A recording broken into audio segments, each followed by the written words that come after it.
اعوذ باللہ من الشیطان الرجیم بسم اللہ الرحمن الرحیم اللہم صلی علی محمد وآل محمد اللہم لعن قتلۃ امیر المومنین شہادت امیر المومنین امام علی ابن ابی طالب 21 رمضان کریم، دن ہے 22 مارچ کا، اور آج کا دن منسوب ہے رسول خدا صلی اللہ علیہ وآلہ وسلم سے۔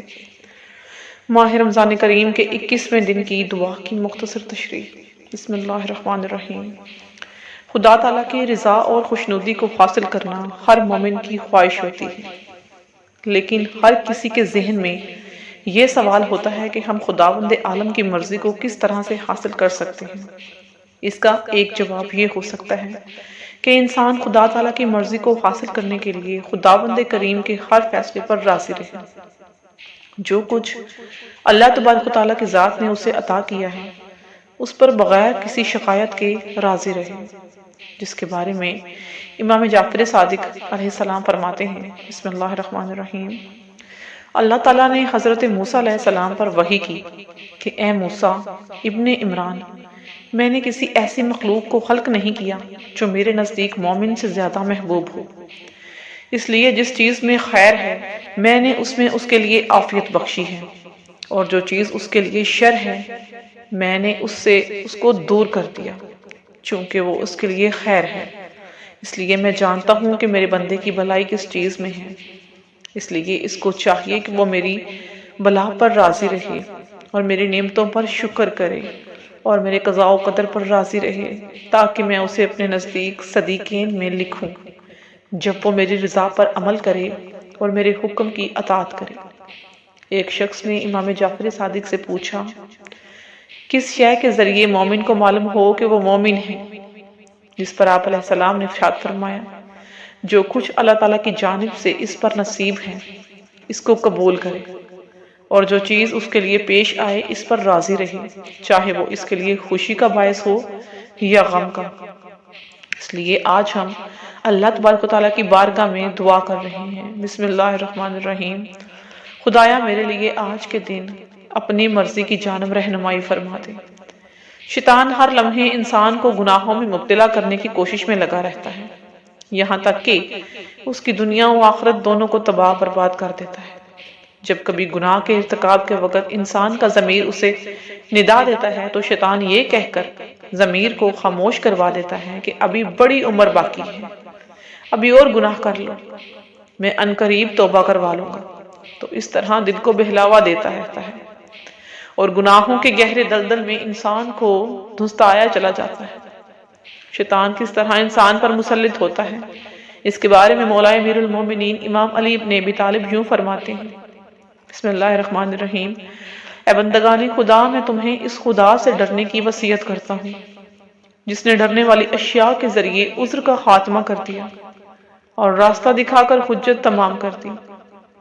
تمہیں اس دشمن سے ہوشیار کر دیا ہے جو خاموشی سے دلوں میں نفوذ کر جاتا ہے اور چپکے سے کان میں پھونک دیتا ہے اور اس طرح گمراہ اور ہلاک کر دیتا ہے اور وعدہ کر کے امیدوں میں مبتلا کر دیتا ہے، بدترین جرائم کو خوبصورت بنا کر پیش کرتا ہے اور مخلق گناہوں کو آسان بنا دیتا ہے، یہاں تک کہ جب اپنے ساتھی نفس کو اپنے لپیٹ میں لے لیتا ہے اور اپنے قیدی کو باقاعدہ گرفتار کر لیتا ہے تو جس کو خوبصورت بنایا تھا اسی کو منکر بنا دیتا ہے، اور جسے آسان بنایا تھا اسی کو عظیم کہنے لگتا ہے، اور جس کی طرف سے محفوظ بنا دیا تھا اس سے ڈرانے لگتا ہے۔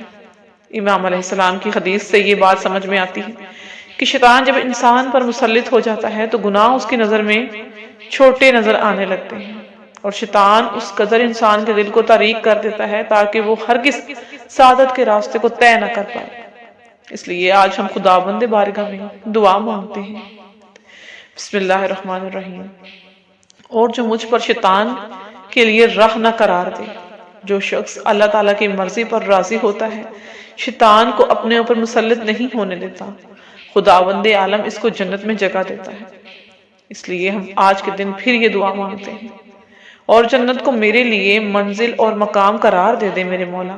اے طلبگاروں کی حاجتوں کو پورا کرنے والے، اے طلبگاروں کی حاجتوں کو پورا کرنے والے، کہ تیرے سوا کون حاجت روائی کرے۔ آمین ثم آمین۔ آج کی دعا کا ترجمہ اور چند نکات آپ کے ساتھ پیش کریں گے۔ 21 رمضان المبارک۔ خداوند کریم ہر لمحے بندے سے رابطے میں ہے اور ہمارے حالات کے تناسب میں ہمیشہ رہنمائی کرتا ہے۔ ضرورت اس بات کی ہے کہ ہم خدا تعالیٰ کی ہدایت اور رہنمائی کی حقیقت کو سمجھ جائیں، یعنی ہم سب کو یہ سمجھنا ہوگا کہ ابھی خداوند متعال مجھے کیا دکھانا اور سمجھا رہا ہے۔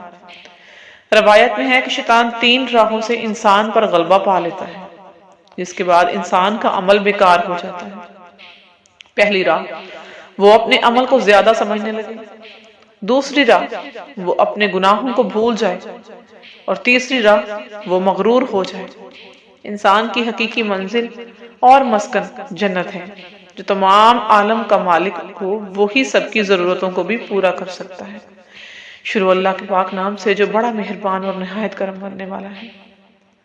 اللہ کے نام سے جو گناہوں سے پاک افراد کے ورد زبان ہے اور پرہیزگاروں کا ذکر دائمی ہے، اور اللہ تعالیٰ کی پناہ مانگتا ہوں ظالموں کے ظلم سے اور حاسدوں کے مکر سے اور ظالموں کی بغاوت سے۔ میں اس کی حمد کرتا ہوں تمام حمد کرنے والوں سے بلند ہے۔ جو خدایا تو ایک ہے جس کا کوئی شریک نہیں، تو بادشاہ ہے جو دنیا کی ملکیت سے بے نیاز ہے۔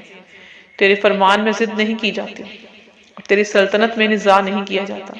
میں تجھ سے سوال کرتا ہوں اپنے بندہ اور محمد مصطفیٰ صلی اللہ علیہ وآلہ وسلم کے واسطے سے کہ ان پر درود بھیج، ان کی آل پاک پر، اور مجھ کو اپنی نعمت کا شکر اس طرح سکھا کہ تیری خوشنودی کی انتہا کو پا لوں۔ اے میرے مولا، اور اپنی اطاعت پر میری مدد کر، اور اپنی عبادت کی ملازمت اور اپنے ثواب کے استحقاق پر اپنے لطف و عنایت سے میری مدد فرما دے میرے مولا، اور مجھ پر رحم کر اپنی نافرمانی سے روکتے ہوئے جب تک تو مجھے زندہ رکھے، اور مجھے میرے فائدے کی چیز کی توفیق عطا کر دے جب تک تو مجھے باقی رکھے، اور اپنی کتاب کے ذریعے میرے سینے کو کشادہ کر دے، اور اس کی تلاوت کے ذریعے میرے گناہوں کو بخش دے۔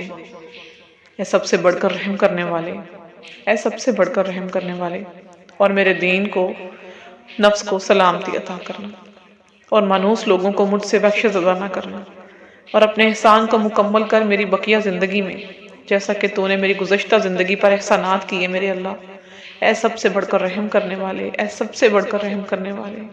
آمین ثم آمین یا رب العالمین۔ اللہم صلی علی محمد وعلی آل محمد وعجل فرج۔